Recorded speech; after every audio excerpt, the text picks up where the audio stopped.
সবাইকে অনেক স্বাগত জানাচ্ছি আজকের দিনের প্রথম অনুষ্ঠানে। আজকে যে বিষয়টা নিয়ে আলোচনা করব সেটি মঙ্গলের রাশি পরিবর্তন। মঙ্গল আগামী 26 অগস্ট মঙ্গল ঠিক দুপুর 12:15 সময় মিথুন রাশিতে প্রবেশ করে যাচ্ছে এবং মঙ্গল এখানে আগামী অক্টোবরের 20 তারিখ পর্যন্ত অবস্থান করবে সকাল 9:35 সময় পর্যন্ত। এরপরে সে কর্কট রাশিতে প্রবেশ করে যাবে। হিসাবটা সহজেই বুঝতে পারছেন অঙ্কের হিসাবে। মঙ্গল মোটামুটি এখানে 55 দিনের মতন থাকবে, যেটা তার স্বাভাবিক গতির থেকে বেশ খানিকটা বেশি। আমি আগের ভিডিওতে আলোচনা করেছিলাম, মঙ্গলের যে ভিডিওটা করেছিলাম আগেরটা, এই 26 তারিখে যখন মঙ্গল চেঞ্জ হবে তখন কিন্তু সে তার গতি বেশি থাকবে। এখন কিন্তু মঙ্গলের গতি কমা শুরু করেছে এবং মার্গী গতিতেই মঙ্গল চলছে, সামনের দিকেই অগ্রসর হচ্ছে, কিন্তু মঙ্গলের গতি কিন্তু খুব স্লো হচ্ছে আস্তে আস্তে। এবং আপনারা জানেন যে মঙ্গল নর্মালি 45 দিনের তার ব্যারিয়ার থাকে, সে 30 ডিগ্রি অতিক্রম করতে সময় নেয়। তো এখন কিন্তু মঙ্গল এই যে মিথুন রাশিতে প্রবেশ করে কর্কট রাশিতে প্রবেশের আগ পর্যন্ত সে কিন্তু এইখানে একটা লম্বা গতি নিচ্ছে, অর্থাৎ 10 দিনের মতন সময় কিন্তু সে বেশি নিচ্ছে। তো এই বেশি সময়টা নিতে নিতে কিন্তু মঙ্গলের অনেকগুলো এফেক্ট বেশি হবে। আপনারা জানেন মঙ্গলের যে বিষয়টা, তার মধ্যে যে পাওয়ারটা থাকে, এনার্জিটা থাকে সমস্ত কিছু, সেই এনার্জিটা কিন্তু সে যত বেশি স্লো চলবে বা যত সে বক্রীবৎ গতিতে চলবে তার এনার্জি কিন্তু তত বৃদ্ধি পাবে। তো মঙ্গল কিন্তু অলরেডি তার এনার্জিটা বৃদ্ধি করা শুরু করেছে, অলরেডি তার প্রভাব প্রতিপত্তি কিন্তু ছড়ানো শুরু করেছে এবং মঙ্গল আগামী মিথুন রাশিতে যখন প্রবেশ করবে 26 তারিখে, তারপর থেকে কিন্তু তার গতি আস্তে আস্তে আরও কমা শুরু হবে।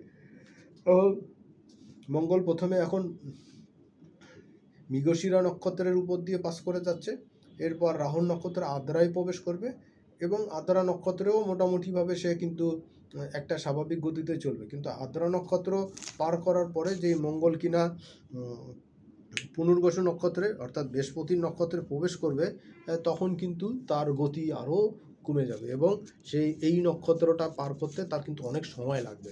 তো পজিটিভ বিষয় হলো যে মঙ্গল রাহু নক্ষত্রকে ক্রস করার পরে কিন্তু সে স্লো হয়ে যাচ্ছে এবং মঙ্গল হলো আগামী সময়টাতে, অর্থাৎ এই বছরের শেষে গিয়ে মঙ্গল যখন অক্টোবরের 20 তারিখে কর্কট রাশিতে প্রবেশ করবে, দেন সেইখানে কিন্তু মঙ্গল একদম বছরের শেষ সময় 7 ডিসেম্বর মঙ্গল কিন্তু 24 সালের 7 ডিসেম্বর মঙ্গল কর্কট রাশিতে বক্রী হয়ে যাবে। তো সেইটা পরবর্তী ভিডিওতে আলোচনা করব।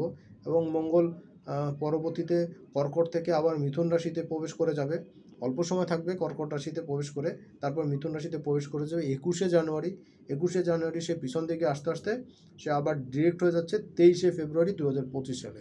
তো স্বাভাবিকভাবে বুঝতে পারছেন মঙ্গল মিথুন রাশিতে কিন্তু একটা লম্বা সময় থাকবে, যদিও মাঝে অল্প কিছু সময় সে কর্কটে চলে যাবে আবার ফেরত আসবে। তো মঙ্গলের এই মিথুনের ট্রানজিটটা কিন্তু খুব গুরুত্বপূর্ণ এবং চেষ্টা করবেন আপনারা, আলোচনাটা একটু দীর্ঘায়িত হতে পারে, চেষ্টা করব সংক্ষেপে শেষ করতে। তবে আপনাদের কাছে একটা বড়সড় রিকোয়েস্ট থাকবে যে এই ভিডিওটা অবশ্যই যথেষ্ট পরিমাণ শেয়ার করবেন, কারণ আপনার শেয়ারিংয়ের মাধ্যমেই কিন্তু এই বিষয়ে আপনার কাছের লোকেরা, যাদেরকে আপনি খুব পছন্দ করেন, ভালোবাসেন, তারা জানতে পারবে, বুঝতে পারবে এবং সাবধান সতর্ক হতে পারবে তাদের সামনের দিনগুলো কেমন যেতে পারে বা কোন বিষয়ে তারা প্ল্যান প্রোগ্রাম করবে, সেই বিষয়ে তাদের জন্য অনেকটা সুবিধা হবে। তাহলে চলুন মূল আলোচনায় প্রবেশ করা যায়। আলোচনাটা দুটো অংশে বিভক্ত করে করছি। প্রথম অংশে সার্বিক পরিস্থিতি নিয়ে আলোচনা করব এবং দ্বিতীয় অংশে আলোচনা করব যে দ্বিতীয় অংশে আলোচনা করব প্রত্যেকটা রাশি লগ্নের জন্য কী ফল দিতে যাচ্ছে। ফার্স্টলি মঙ্গল যখন প্রবেশ করছে মিথুন রাশিতে, তখন লগ্ন থাকছে বৃষ লগ্ন এবং বৃশ্চিক লগ্ন থাকছে। চন্দ্র থাকছে বৃষ রাশিতে বৃহস্পতি ইউরেনাসের সঙ্গে, মঙ্গল দ্বিতীয় চন্দ্রের এবং লগ্নে থাকছে অষ্টমে মিথুনে, আর বুধ বক্রী অবস্থায় কর্কটে থাকছে। সূর্যদেব তিনি যথারীতি দশম ঘরে সিংহ রাশিতে এবং একাদশে শুক্র এবং কেতু সহাবস্থান হচ্ছে। এই ভিডিওটাও আপলোড করা হয়েছে, শুক্র কেতুর ভিডিওটা আপনারা অবশ্যই দেখবেন, আর যারা দেখেছেন অবশ্যই শেয়ার করবেন প্রচুর পরিমাণে, আর যারা দেখেননি তাদের তো দেখার সুযোগ করে দিবেন। এবং শনি কিন্তু বক্রী অবস্থায় চতুর্থে কুম্ভ রাশিতে থাকছে, আর প্লুটো যথারীতি মকরে। এই যখন সিচুয়েশন, তখন আপনাদের জন্য দ্বিতীয় পর্বের বা প্রথম অংশটা শুরু করছি। সবাইকে আরও একবার স্বাগত জানাচ্ছি। দেখুন, মঙ্গলের এই এফেক্টটা কারা বেশি পাবেন? যারা মঙ্গলের নক্ষত্রে যারা জন্মগ্রহণ করেছেন, বিশেষত মৃগশিরা নক্ষত্রে সবচেয়ে বেশি এফেক্টটা হবে, দেন চিত্রা নক্ষত্রে এবং পরবর্তীতে ধনিষ্ঠ নক্ষত্রে। আর রাশি হিসাবে মিথুন রাশিতে তো বটেই, সেই সঙ্গে কন্যা রাশিতেও পড়বে, কারণ কন্যা রাশিতেও মঙ্গলের একটা দৃষ্টি থাকছে, এরপরে মঙ্গলের একটা দৃষ্টি থাকছে ধনু রাশিতে, এবং অষ্টম দৃষ্টি থাকছে যথারীতি মকর রাশিতে। এই কটা রাশির উপরে কিন্তু এর প্রভাবটা খুব বেশি হবে। আর কিছু অংশে মেষ রাশির উপরেও পড়বে, কারণ সেখানে রাহুর একটা দৃষ্টি থাকছে মঙ্গলের ঘরে, এবং রাহু মঙ্গলের কোনো দৃষ্টি বিনিময় হচ্ছে না বা কোনো সম্বন্ধ এখানে ডিরেক্টলি হচ্ছে না, কিন্তু ইনডিরেক্টলি সম্পর্ক হচ্ছে। মঙ্গল রাহু নক্ষত্র আধারা দিয়ে যাচ্ছে, তখন কিন্তু সম্পর্ক তৈরি হচ্ছে। এইখানে আরেকটা জিনিস কি, যে কোন কোন বিষয়গুলোকে মঙ্গল এখানে ইনফ্লুয়েন্স করবে বা কোন কোন বিষয়গুলো দেখার আছে। সার্বিক পরিস্থিতি অনুসারে দেখাচ্ছে কি, যে মঙ্গল যখন মিথুনে প্রবেশ করছে, মিথুনের ঘরটা হলো বুধের ঘর, যেটা কিনা ম্যাচুরিটি কম থাকছে, লজিক্যাল পাওয়ারটা কম থাকছে, এবং এই ঘরে মঙ্গল একাই থাকছে, এবং এইখানে মঙ্গলের উপরে বৃহস্পতি বা শনি বা অন্য কোনো গ্রহর কোনো দৃষ্টিও থাকছে না। সুতরাং মঙ্গল কিন্তু পরিপূর্ণভাবে স্বাধীন সচেতভাবেই কিন্তু সে তার কাজগুলো করবে। তার মধ্যে কিন্তু এগ্রেসিভনেস থাকবে, তার মধ্যে একটা ব্লাস্ট হওয়ার টেন্ডেন্সি থাকবে, তার মধ্যে কিন্তু অনেক কিছু প্রকাশ করার টেন্ডেন্সি কিন্তু থাকবে। তো মঙ্গল কিন্তু ছেড়ে দেওয়ার পাত্র নয়, শেষ পর্যন্ত ফাইট করার পাত্র, এবং সে শেষ পর্যন্ত ফাইট করবে। এবং তার মধ্যে কিন্তু সেই প্রজ্বলিত হওয়ার ক্ষমতা বা প্রজ্বলন হওয়া বা বিস্ফোরণ হওয়া, এইটা কিন্তু মঙ্গল এখানে খুব বেশি দেখা যাবে, কারণ মঙ্গলের এনার্জি কিন্তু বেশি হচ্ছে। এইখানে আমরা মঙ্গলকে মঙ্গল হিসাবে না বলে অমঙ্গল হিসাবেও দেখতে পারি, কারণ তার মধ্যে সেই গুণগুলো কিন্তু এখন বেশি আকারে প্রকাশ পাবে। যতটা না তার গুণের প্রকাশ পাবে, তার থেকে বেশি কিন্তু তার দোষগুলো কিন্তু বেশি মানুষকে এফেক্ট করবে। মঙ্গল এখানে কিন্তু অনেকগুলো জায়গাতে আমরা দেখতে পাবো তার প্রতিপত্তি বৃদ্ধি পাচ্ছে। যেখানে আগ্নেয়গিরি আছে, সেই আগ্নেয়গিরিগুলো কিন্তু এখন সক্রিয় হতে দেখা যাবে, সচেত হতে দেখা যাবে, জীবন্ত হতে দেখা যাবে, তার বিস্ফোরণ হতে দেখা যাবে, ধুলা কুণ্ডালি পাকাতে দেখা যাবে। সুপ্ত আগ্নেয়গিরির ক্ষেত্রেও কিন্তু এই কথাটা প্রযোজ্য থাকছে, এ সময় কিন্তু এইগুলো প্রকাশ পেতে পারে। মানুষের রাগ ক্ষোভ কিন্তু এখন অনেক বেশি প্রকাশ পাবে, এবং অনেক বেশি মানুষের এই ধরনের বিষয়গুলো কিন্তু দেখা যাবে। মানুষের মধ্যে তার কর্মের যে ক্ষমতা বা তার নিজের যে ক্ষমতা, তার থেকে অনেক বেশি আকারে তাকে প্রকাশ করতে দেখা যাবে। এইটা একটা মঙ্গলের নেগেটিভ সিচুয়েশন আমরা দেখতে পাবো। মঙ্গলকে নেগেটিভভাবে উপস্থাপন করা হবে এই সময়টাতে। আপনার আমার ক্ষেত্রে কিন্তু এই জায়গাটা খুব ধরা দরকার, বিশেষ করে যাদের জন্মচাটে বা জন্মকালীন চাটে মঙ্গল স্লো ছিল বা বক্রি ছিল, তাদের জন্য কিন্তু এখন অনেক বেশি এফেক্ট প্রদান করবে। ব্যক্তি জীবনের ক্ষেত্রে মানুষের রাগ জিদ কিন্তু খুব প্রকাশ পাবে, এগ্রেসিভনেস খুব প্রকাশ পাবে, এবং নিজেকে অন্যদের থেকে আলাদা বা নিজেকে একটু জাত চেনানো, নিজেকে একটু প্রকাশ করা, এই জায়গাগুলো কিন্তু এখন খুব আকারে আমরা দেখতে পাবো মঙ্গলের এই সময়টাতে, এবং পরবর্তী সময়টাতেও কিন্তু এটা আরও অধিক পরিমাণে বৃদ্ধি পাবে। সো এই জায়গাতে আপনার আমার ক্ষেত্রে সাবধান সতর্ক থাকা দরকার, নিজেদের কথা বলার ক্ষেত্রে নিয়ন্ত্রণ রাখা দরকার। নতুবা ওই যে একটা কথা প্রচলিত না, যে যত বড় মুখ নয় তত বড় কথা। তো এখন কিন্তু অনেক বড় বড় কথা আসবে, এবং অনেক বড় বড় বিষয় আসবে, যে যেটা না তার থেকেও কিন্তু অনেক বেশি অতিরঞ্জিত করে প্রকাশ করার চেষ্টা করবে। এটা একটা নেগেটিভ প্রভাব কিন্তু পড়বে। 2 নম্বর হলো যে ন্যাচারাল যে সমস্ত রিসোর্সগুলো আছে, যেমন যেসব জায়গা থেকে গ্যাস, বিদ্যুৎ বা পেট্রোলিয়াম জাতীয় উপাদান উত্তোলন করা হয় খনি থেকে, সেই সমস্ত জায়গা থেকে কিন্তু অনেক বেশি, যারা জানি না আমার ভিডিওটা তারা দেখবেন কিনা বা থাকবেন কিনা, যদিও তারা তাদের জায়গাতে রেসপন্সিবল আমি জানি, কিন্তু তারপরেও কিন্তু এখানে ছোট ছোট ভুলের কারণে কিন্তু বড়সড় দুর্ঘটনা কিন্তু এই সময় ঘটতে দেখা দিতে পারে। এইটা একটা নেগেটিভ জায়গা হচ্ছে বিস্ফোরণ হওয়া, বা এই তেল গ্যাসের দাম বৃদ্ধি পাওয়া, পেট্রোলিয়াম জাতীয় জিনিসের দাম বৃদ্ধি পাওয়া, এটা কিন্তু আসবে। পৃথিবীর যে সমস্ত জায়গাতে যুদ্ধ অবস্থা বা যুদ্ধ চলছে, সেই সমস্ত জায়গায় কিন্তু যুদ্ধ পরিস্থিতি কিন্তু আরও বৃদ্ধি পাবে, ব্যাপকতা আরও ছড়াবে, এবং ক্ষয়ক্ষতি কিন্তু বিশেষ করে ছড়াবে। বিশেষত ইউক্রেন রাশিয়া বা ইসরায়েল পরিস্থিতি, গাজা ফিলিস্তিনের সঙ্গে যে পরিস্থিতিগুলো চলছে, সেই জায়গাগুলো কিন্তু বেশ খানিকটা এখানে ছড়াতে দেখা যাবে। এইটা একটা গুরুত্বপূর্ণ বিষয় হবে। এবং এতদিনকে আপনারা দেখেছিলেন যে যুদ্ধের ক্ষেত্রটা মোটামুটি ইউক্রেনের ভূমিতেই ছিল, কিন্তু এখন কিন্তু এই ক্ষেত্রটা বিস্তার হচ্ছে এবং ইউক্রেনের ভূমি বাদ দিয়ে কিন্তু রাশিয়ার ভূমির মধ্যে কিন্তু প্রবেশ করে যাচ্ছে, যেটা আমি আগের ভিডিওতে আলোচনা করেছিলাম যে এই যুদ্ধটা কিন্তু সহসা থামবে না, সময় লাগবে এবং এই যুদ্ধটা কিন্তু এখন ছড়াবে। এবং মনে হয় এই যুদ্ধের ক্ষেত্রে বিদ্যুতের কোনো প্রকল্প বা বিদ্যুতের কোনো উৎপাদন ক্ষেত্র, ডিস্ট্রিবিউশন ক্ষেত্র, পাওয়ার হাউস রাশিয়াতে, ইউক্রেনে, এইগুলো কিন্তু এখন অনেক বেশি বিস্ফোরিত হতে পারে। বা যেখান থেকে পেট্রোলিয়াম জাতীয় উপাদান সংগ্রহ করা হয়, সরবরাহ করা হয়, সাপ্লাই লাইন, ট্রেন, এই সমস্ত জায়গাতে কিন্তু ডিস্টার্ব আসতে পারে। সেটা নট অনলি ইউক্রেন রাশিয়া, এটা পৃথিবীর যে কোনো দেশেই, আপনার আমার দেশে, আমাদের দেশেও কিন্তু এটা হতে পারে। অনেক তেলের ডিপোতেও কিন্তু এই ধরনের ঘটনা ঘটতে পারে, যেখানে স্টোরেজ করা হয় পেট্রোলিয়াম জাতীয় জিনিস, সেখানে কিন্তু এটা ঘটতে পারে। এটা একটা সাবধান সতর্কতা জায়গা, নেগেটিভিটি জায়গা। এই সময় কিন্তু বেশ খানিকটা বিষয় কিন্তু দেখতে পাবেন আপনারা, যে সেটা হলো যে যারা বিভিন্ন রকম অক্সিজেন বা অক্সিজেন জাতীয় উপাদান তৈরি করেন, বিভিন্ন নাইট্রোজেন বা এই ধরনের জিনিস সাপ্লাই করেন, সেই সমস্ত জায়গাতে বিশেষত ক্লিনিকে বা অক্সিজেনের যে সিলিন্ডারগুলো থাকে, যেখানে উৎপাদন করা হয়, ডিস্ট্রিবিউট করা হয়, যেখানে সেইখানে কিন্তু কোনো রকম আচর দুর্ঘটনা বা অগ্নি উৎপাত কিন্তু এটা আসতে পারে। এটা কিন্তু ঘটনা ঘটার একটা জায়গা। এবং মিথুনের ঘরটাকে ন্যাচারাল জোডিকের তৃতীয় ঘর, কমিউনিকেশনের জায়গা। কমিউনিকেশনের ক্ষেত্রে কিন্তু বেশ খানিকটা ডিস্টার্ব কিন্তু আপনারা পাবেন, বিশেষত যারা একটা লম্বা দূরত্বের পথ চলাচল করেন, সেটা বাইকে হোক, মোটরসাইকেলে হোক বা যে কোনো গাড়িতে হোক, এই জায়গাগুলোর কিন্তু বেশ খানিকটা ডিস্টার্বের জায়গা দেখা দিতে পারে। এটা কিন্তু বেশ একটা টেনশনের জায়গা থাকছে। বুঝে শুনে যদি চলতে না পারেন তাহলে কিন্তু একটু সমস্যা আপনাকে পড়তেই হবে, এটা অস্বীকার করার জায়গা থাকছে না। আর আরেকটা জায়গা হলো, যারা বাসা বাড়িতে থাকেন বা ফ্যামিলিতে থাকেন, বিশেষ করে যেখানে অনেক মানুষ একসঙ্গে থাকেন, যেখানে মানুষের বসতি বেশি। আমাদের দেশে অনেক জায়গাতে বসতি অনেক তুলনামূলক বেশি, তারপরেও কিছু কিছু জায়গাতে যেখানে কম আয়ের মানুষদের বসবাস বা যেখানে অনেক মানুষের বসতি হয় কম জায়গাতে, কনজাস্টেড জায়গাতে, ঘিঞ্জি জায়গাতে, সেই ধরনের জায়গাতে কিন্তু কোনো অগ্নি উৎপাত হওয়া বা চুলো বা ইলেকট্রিকের যন্ত্রপাতি থেকে সমস্যা আসা, এইগুলো কিন্তু আসতে পারে। আবার রাষ্ট্রীয়ভাবে বলা চলে যে সমস্ত জায়গাতে বিদ্যুৎ উৎপাদন হয় পেট্রোলিয়াম জাতীয় উপাদান থেকে বা গ্যাস থেকে, কয়লা থেকে, এই সমস্ত জায়গাতেও কিন্তু কোনো রকম কোনো সমস্যা কিন্তু আসতে পারে, কোনো দুর্ঘটনা কিন্তু ঘটতে পারে।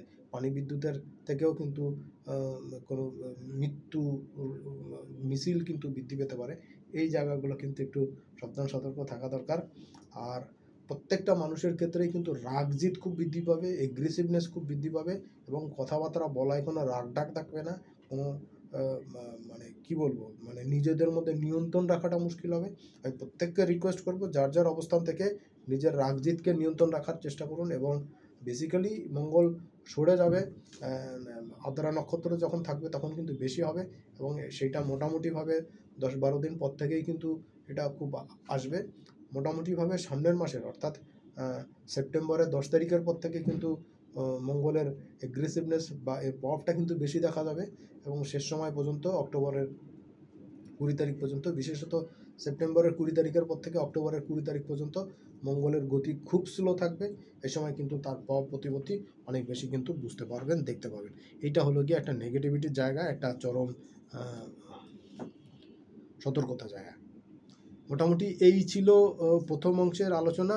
আরেকটা জায়গা হচ্ছে যে প্রথম অংশে, সেটা হলো যে মঙ্গলের এই গোচরে মঙ্গল কিন্তু সড়ক পথে বা রেল পথে কিন্তু বড়সড় কোনো দুর্ঘটনা কিন্তু ঘটতে পারে। সেটা যত লম্বা দূরত্বের জার্নি হবে সেই সব জায়গাতে কিন্তু দেখা গেল যে খাবারের যে কেবিনটা থাকে সেইখান থেকে বা যেখানে রান্নাবান্না হয় ট্রেনে, সেই সমস্ত জায়গা থেকে বা ইঞ্জিনের থেকে, যেখানে কয়লা ভিত্তিক বা বিদ্যুৎ ভিত্তিক কোনো ব্যবস্থা থাকে, সেইখানে কোনো বড়সড় দুর্ঘটনা কিন্তু এই সময় আসতে পারে।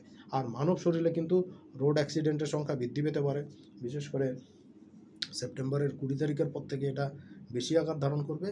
আর মানুষের পেটের হজমজনিত জটিলতা যারা ইতিমধ্যে ভুগছেন, আমাশয় টেন্ডেন্সি যাদের আছে, যাদের গ্যাসের টেন্ডেন্সি আছে পেটের, তাদের জন্য হজমের সমস্যা যাদের আছে তাদের কিন্তু এটা বৃদ্ধি পাবে। আদারওয়াইজ যাদের রক্তচাপ খুব আপ ডাউন করে, প্রেশারটা খুব আপ ডাউন করে, ডায়াবেটিক্সের জায়গাতে কিছু ডিস্টার্বের জায়গা থাকছে। কারো কারো ক্ষেত্রে হার্টের সমস্যা যদি থেকে থাকে, হার্ট ফুসফুসের কোনো সমস্যা থাকে, সেইগুলো কিন্তু এখন বৃদ্ধি পেতে পারে। এটা আপনাদের জন্য একটা নেগেটিভ জায়গা থাকছে। বা এছাড়া অন্যান্য জায়গাগুলো মোটামুটিভাবে বেশ ভালোই থাকছে। চলে যাব দ্বিতীয় অংশের আলোচনায়, অর্থাৎ এটা রাশি লগ্নের জন্য কী ফল দিতে যাচ্ছে মঙ্গলের গোচর, সে আলোচনা। মেষ রাশি থেকে শুরু করছি। মেষ রাশির ক্ষেত্রে কিন্তু মঙ্গল চলে যাচ্ছে তৃতীয়, এবং তার অবস্থান হচ্ছে সে ষষ্ঠে, অষ্টমে এবং নবমে তার দৃষ্টি হচ্ছে।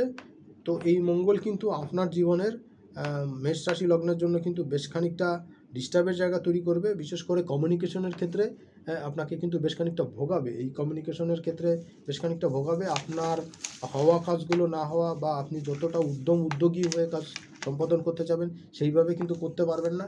এটা একটা নেগেটিভ জায়গা থাকছে।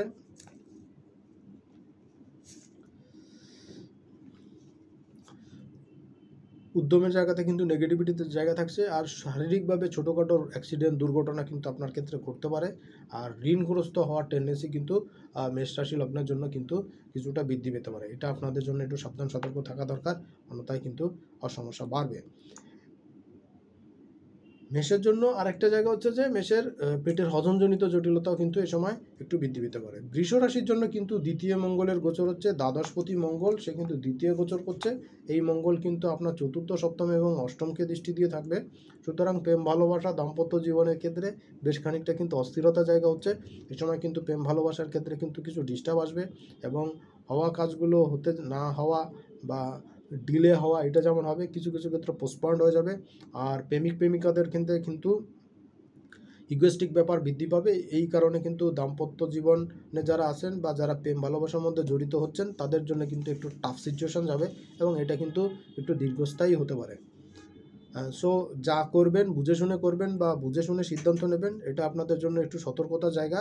আর দ্বিতীয় সাবধান সতর্কতার জায়গা হচ্ছে পারিবারিক ক্ষেত্রে কিন্তু কিছু অহেতুক পরিস্থিতি তৈরি হতে পারে, অনাকাঙ্ক্ষিত পরিস্থিতি তৈরি হতে পারে আপনার সন্তানের জন্য, কন্যা সন্তানের জন্য, লাইফ পার্টনারের জন্য, এবং আপনার মায়ের জন্য কিন্তু একটু ডিস্টার্বের জায়গা থাকবে।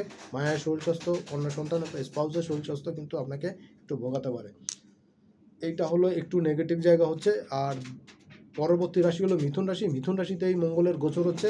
তো এই গোচরে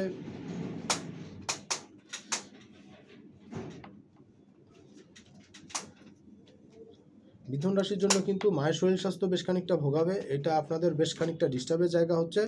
আর যে জায়গাটা আপনাদের আরও খানিকটা ভোগাচ্ছে সেটি হলো যে আপনাদের যারা স্বপেশার সঙ্গে যুক্ত আছেন, যারা বিজনেসের সঙ্গে যুক্ত আছেন, বিজনেসটা কিছুটা বৃদ্ধি পাবে। বিশেষ করে অক্সিজেন বা পেট্রোলিয়াম জাতীয় দ্রব্যের কোনো বিজনেস বা খনিজ দ্রব্যের বিজনেস হলে সেটা কিন্তু বৃদ্ধি পাবে। যারা ঠিকাদারি প্রতিষ্ঠানের সঙ্গে যুক্ত বা কোনো আর্কিটেকচার ফার্মের সঙ্গে যুক্ত আছেন, তাদের বিজনেস ভালো যাবে। যারা হোটেল রেস্টুরেন্টের বিজনেস করছেন, কোনো খাবারের প্রসেসিং ফুডের বিজনেস করছেন, তাদের জন্য কিন্তু বেশ ভালো যাবে। গৃহবাড়ি মেরামত বা গৃহবাড়ি সাজসজ্জার বিজনেসের সঙ্গে যুক্ত, তাদের জন্য কিন্তু সময়টা বেশ খানিকটা ভালো যেতে দেখা যাচ্ছে। পরের রাশি হলো কর্কট রাশি। কর্কট রাশিতে কিন্তু মঙ্গল দ্বাদশে গোচর করছে। সেই মঙ্গল তৃতীয়, ষষ্ঠে এবং সপ্তমে, তৃতীয়, ষষ্ঠে এবং সপ্তমে তার দৃষ্টি থাকছে এই মঙ্গলের। তো আপনাদের জীবনে কিন্তু শত্রুতা একটু বৃদ্ধি পাবে। আপনার কথা কাজে যদি মিল রাখতে না পারেন, তাহলে শত্রুতা খুব বৃদ্ধি পাবে। এইটা কর্কটের জন্য কিন্তু একটু ডিস্টার্বের জায়গা হচ্ছে। প্রেমিকাদের সঙ্গে সম্পর্কটা টানাপোড়েন চলবে, এবং মানসিকতার ক্ষেত্রে, মন মানসিকতার ক্ষেত্রে কিন্তু একটা বিভাজন বা একটা দূরত্ব কিন্তু বৃদ্ধি পাবে। কারো ক্ষেত্রে লাইফ পার্টনারের সঙ্গে সারাসারি বা সেপারেশন হওয়া, প্রেম ভালোবাসা কিন্তু এই জায়গায় শর্টকাট হওয়ার একটা টেন্ডেন্সি এই সময় থাকবে। আর যারা প্রেম করতে চাচ্ছেন বা প্রেমে পড়তে চাচ্ছেন, নতুন প্রেম আসবে কিনা খুঁজতে চাচ্ছেন, তাদের জন্য কিন্তু কর্কটের জন্য সময়টা মোটেই সুবিধাজনক সময় নয়। গৃহবাড়িতে রান্নাবান্নার কাজের সঙ্গে বা যারা হোটেল রেস্টুরেন্টের কাজের সঙ্গে, বিজনেসের সঙ্গে যুক্ত, তারা একটু সাবধান সতর্ক থাকবেন, কারণ এই সময় আগুন বা তেল গায়ে লাগতে পারে। বিভিন্ন রকম ছোটোখাটো দুর্ঘটনা কিন্তু আসতে পারে। এই জায়গাগুলো কিন্তু একটু সাবধান সতর্ক রাখতে হবে। বিদ্যুতের ইলেকট্রিকের যন্ত্রপাতি কোনো ডিস্টার্ব থাকলে সেটা ঠিকঠাক করে বা মেরামত করে ব্যবহার করাটা আপনাদের জন্য উত্তম হবে, অন্যথায় কিন্তু আপনাকে ভুগতে হতে পারে। সিংহ রাশির জন্য মঙ্গলের গোচর হচ্ছে একাদশে, সে আপনার দ্বিতীয়, পঞ্চমে এবং ষষ্ঠকে দৃষ্টি দিয়ে থাকছে। তো এই সিংহের ক্ষেত্রে কিন্তু কয়েকটা বিষয় খুব গুরুত্ব পাচ্ছে, সেটা হলো সিংহ রাশি লগ্নের জন্য কয়েকটা গুরুত্বপূর্ণ জায়গা হচ্ছে যে সন্তানের পড়াশোনার ক্ষেত্রে কিন্তু কিছুটা পজিটিভিটি পাবেন, কিন্তু বিশেষ করে আপনার ক্যারিয়ারের ক্ষেত্রেও কিছু সুযোগ সুবিধা পাবেন, সন্তানের পড়াশোনা এডুকেশনে কিছু পজিটিভ রেজাল্ট পাবেন। যদি কোনো প্রতিযোগিতামূলক কোনো কিছুতে অংশগ্রহণ করতে হয় সেই ক্ষেত্রে কিন্তু পজিটিভিটি পাবে। আর সেভিংসটা কিন্তু সিংহ রাশির ক্ষেত্রে এই সময় নষ্ট হতে পারে, সেভিংসটা কিন্তু বেশ খানিকটা ডিস্টার্বের জায়গা হবে, এবং আর্থিক ক্ষেত্রে টাকা পয়সা ধার দেওয়া বা লোন নেওয়া আপনার জন্য মোটেই উচিত হবে না, তাহলে কিন্তু আপনি ঝামেলা পড়বেন। আর হাঁটু থেকে হাঁটু নিচের অংশ ছোটোখাটো চোটাঘাত লাগার সম্ভাবনা সিংহ রাশির ক্ষেত্রে দেখা দিচ্ছে। এই সময় কিন্তু শত্রুতা অনেক বৃদ্ধি পাবে, একটু বুঝে শুনে চলতে হবে। বিশেষ করে আপনার মুখের কথার দাম কিন্তু এই সময় অনেক বাড়বে, আর এটা যদি আপনি ঠিকঠাক মতন কাজে লাগাতে না পারেন তাহলে কিন্তু সমস্যায় পড়ে যাবেন।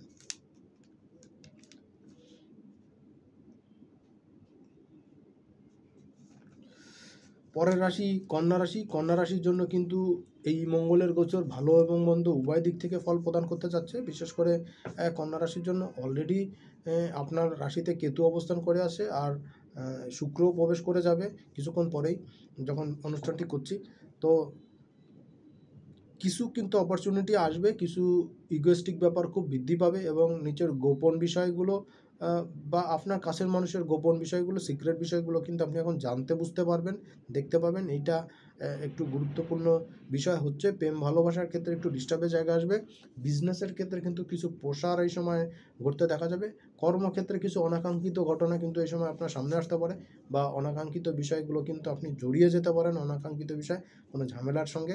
তো একটু সাবধান সতর্ক থাকবেন, কথা বলা একটু বুঝিয়ে সুঝিয়ে বা ধীর স্থিরভাবে বলার চেষ্টা করবেন, তাহলে সমস্যাগুলো কম হবে। মায়ের শরীর স্বাস্থ্য মোটামুটিভাবে ভালো যাবে, খুব বেশি টেনশনের জায়গা থাকছে না। তবে গৃহবাড়িতে কিন্তু আগুন, ইলেকট্রিক্যাল যন্ত্রপাতি থেকে দুর্ঘটনা ঘটা বা কোনো রকম সমস্যা আসা, এগুলো কিন্তু এই সময় আসতে পারে। এই জায়গাগুলো একটু খেয়াল করে চলবেন। আর সন্তানের পড়াশোনার দিকে মনোযোগ হওয়া দরকার, তার মধ্যে কিন্তু একটু ফাঁকিবাজির টেন্ডেন্সি এই সময় দেখা দিবে। একটু নিজেদের গুছিয়ে নিয়ে চলার পরামর্শ দিব, বা তার সঙ্গে রাগ জিদ বা উচ্চস্বরে কথা না বললে আপনাদের জন্য ভালো হবে। পরবর্তী রাশি তুলা রাশি। তুলা রাশির জন্য কিন্তু মঙ্গলের গোচর হচ্ছে নবমে, সপ্তমপতি এবং দ্বিতীয়পতি মঙ্গল সে কিন্তু নবমে গোচর করছে, সে দ্বাদশে, তৃতীয় এবং চতুর্থে তার দৃষ্টি থাকছে। তো তুলার ক্ষেত্রে কিন্তু ভাগ্যের উন্নতির জন্য কিন্তু করা প্রচেষ্টাগুলো কিন্তু এই সময় কাজে লাগবে এবং সাফল্য কিন্তু পাবেন। আর্থিক ক্ষেত্রটা কিন্তু যথেষ্ট ভালো এই সময় হতে পারে, সেভিংসের জায়গা যথেষ্ট স্ট্রং দেখাচ্ছে। সন্তানের এবং আপনার মায়ের শরীর স্বাস্থ্য কিন্তু বেশ ভালো থাকবে। পরিবারে কোনো মাঙ্গলিক অনুষ্ঠান বা কোনো শুভ কার্য কিন্তু এই সময় হতে পারে। কমিউনিকেশন যথেষ্ট ভালো থাকবে, কমিউনিকেশনের ক্ষেত্রে যথেষ্ট পজিটিভ রেজাল্ট পাবেন। আর লাইফ পার্টনারের শরীর স্বাস্থ্য কিন্তু একটু টেনশনের জায়গা থাকবে, তার কিন্তু স্কিন ডিজিজ বা চর্ম যৌন রোগের কোনো প্রাদুর্ভাব কিন্তু এ সময় ঘটতে পারে। একটু বুঝে শুনে চলবেন, সাবধান সতর্ক থাকবেন।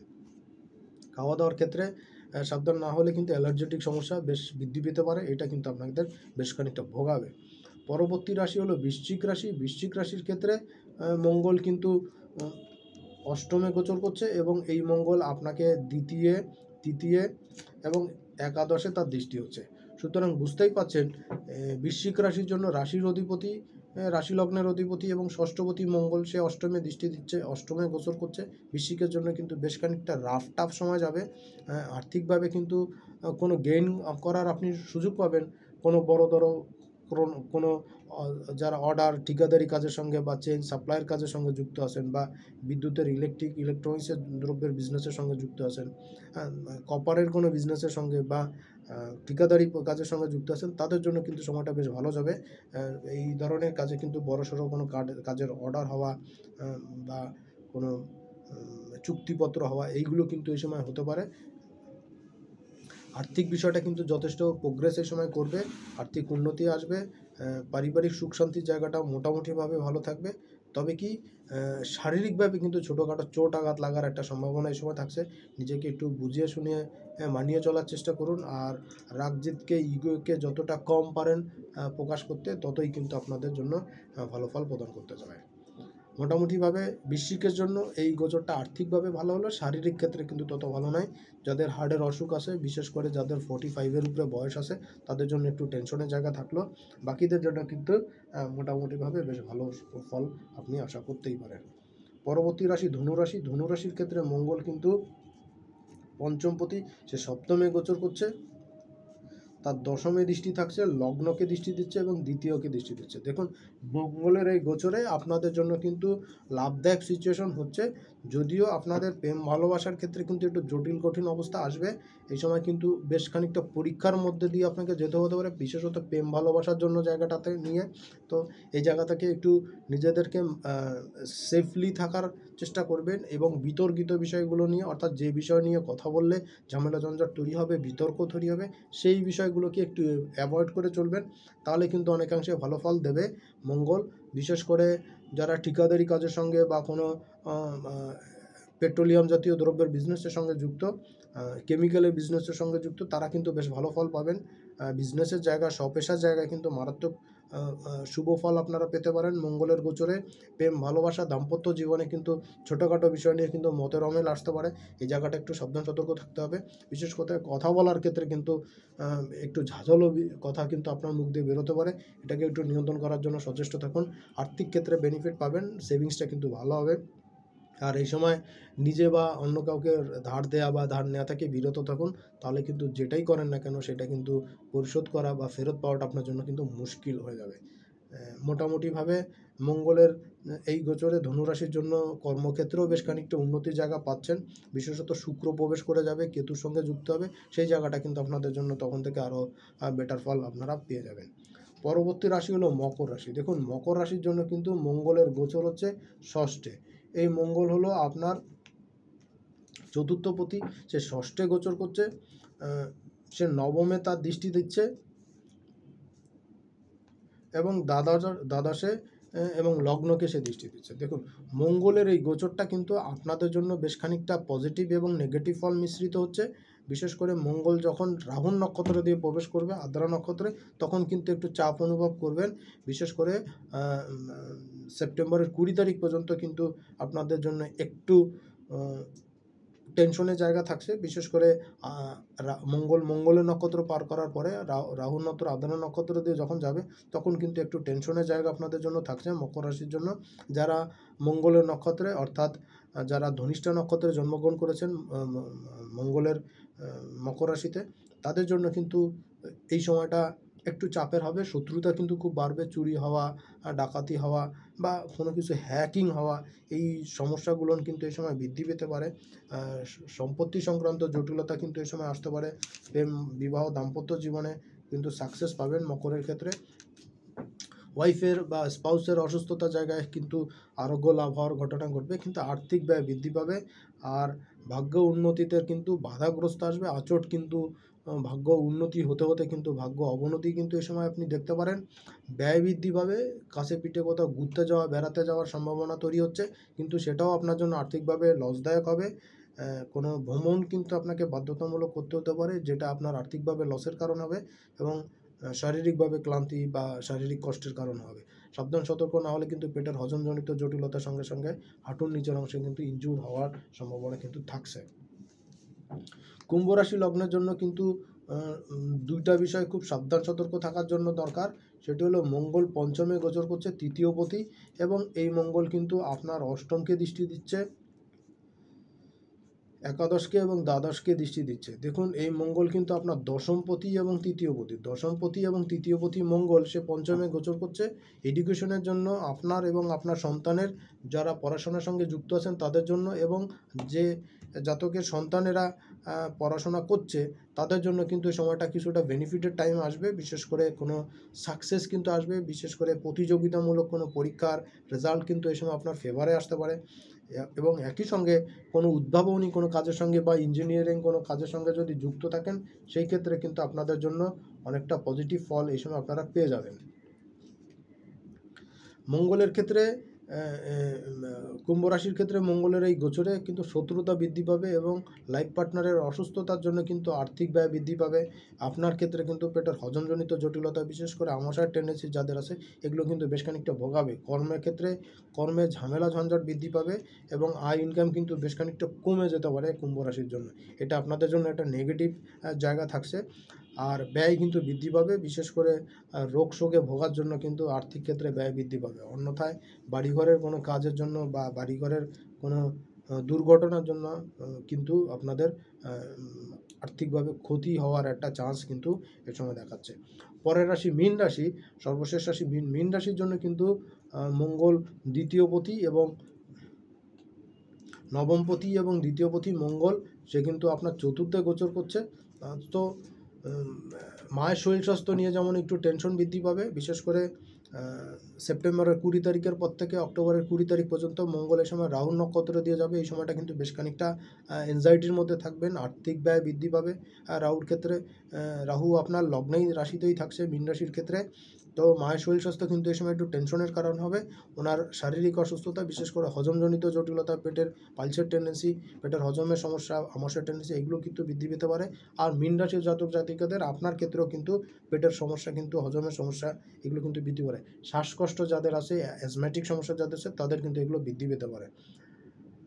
মীন রাশির ক্ষেত্রে নতুন করে প্রেম ভালোবাসার কিন্তু কোনো সুযোগ কিন্তু আসতে পারে এই সময়। নতুন প্রেম ভালোবাসা বা নতুন বিবাহ যারা করতে ইচ্ছুক, তাদের বিবাহের যোগাযোগ কানেকশন কিন্তু এই সময় বাড়বে। বিজনেসের ক্ষেত্রে কিন্তু কিছু শুভ পরিবর্তনের লক্ষণ এই সময় থাকছে, শুভ পরিবর্তন আপনারা পাবেন বিবাহের ক্ষেত্রে। কর্মের ভাগ্যের উন্নতির ক্ষেত্রে করা প্রচেষ্টাগুলো কাজে লাগতে পারে। আর্থিক বেনিফিট কিন্তু এই সময় যথেষ্ট ভালো থাকছে। আয় ইনকামও কিন্তু যথেষ্ট ভালো থাকবে মীন রাশির জন্য। কর্মের প্রসার ঘটার চান্স কিন্তু থাকছে এবং আয় ইনকামও কিন্তু যথেষ্ট ভালো থাকছে। মোটামুটি এই ছিল মঙ্গলের মিথুন রাশিতে গোচর নিয়ে সার্বিক সংক্ষিপ্ত আলোচনা। যদি এর বাইরে কোনো প্রশ্ন থাকে অবশ্যই জানাবেন। যারা আজকের দিনে প্রথম দেখছেন বা চ্যানেলটি এখনও সাবস্ক্রাইব করেননি অবশ্যই করবেন, আর সঙ্গে সঙ্গে বেল বাটনটি অন করে রাখবেন, কারণ আমি যখনই কোনো জ্যোতিষ বা জ্যোতিষ সম্পর্কিত ভিডিও আপলোড করব, তার নোটিফিকেশন সবার আগে আপনার কাছে পৌঁছে যাবে, আর এর মাধ্যমেই আপনার সঙ্গে আমার সম্পর্ক চিরস্থায়ী হবে। সবাই অনেক অনেক ভালো থাকবেন, সুস্থ থাকবেন। সামনের অনুষ্ঠানে আবার দেখা হবে, আর প্রচুর প্রচুর পরিমাণে শেয়ার করবেন। আজকের মতন এখানেই বিদায় নিচ্ছি। ভালো থাকবেন, সুস্থ থাকবেন।